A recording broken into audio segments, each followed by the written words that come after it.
Plastic plastic plastic అన్ని ప్లాస్టికే. ఉదయం లేవగానే పండ్లు తోమే బ్రష్ ప్లాస్టిక్, పాల ప్యాకెటు ప్లాస్టిక్, పెరుగు తెచ్చుకునే ప్యాకెటు ప్లాస్టిక్, టిఫిన్ చేయడానికి టిఫిన్ సెంటర్లో పోతే ఉండే ప్లేటు ప్లాస్టిక్, ఏమైనా ఆన్లైన్లో ఆర్డర్ ఇస్తే వచ్చే కవరు ప్లాస్టిక్. ఇన్ని కాలం ప్లాస్టిక్ వాడినాక ఇంకా మనిషి ఏముంటాడు? ఉదయం నుంచి రాత్రి దాకా వాడేవన్నీ ప్లాస్టిక్లు. మరి ఫోన్ కూడా ప్రాబ్లమే.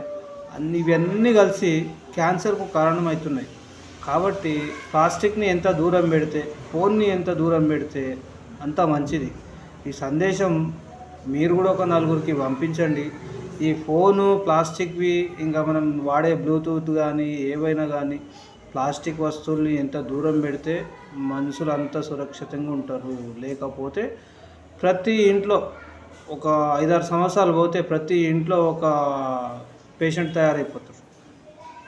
ఏం పేషెంట్ అంటే క్యాన్సర్ పేషెంట్. అందుకని క్యాన్సర్ బారిన పడకూడదంటే మనం ప్లాస్టిక్ వాడేది మానేయాలి. దయచేసి ఈ మెసేజ్ ఒక నలుగురికి షేర్ చేయండి. దయచేసి ఎవ్వరు కూడా ప్లాస్టిక్ వాడకండి. జై హింద్, జై భారత్, జై శ్రీరామ్.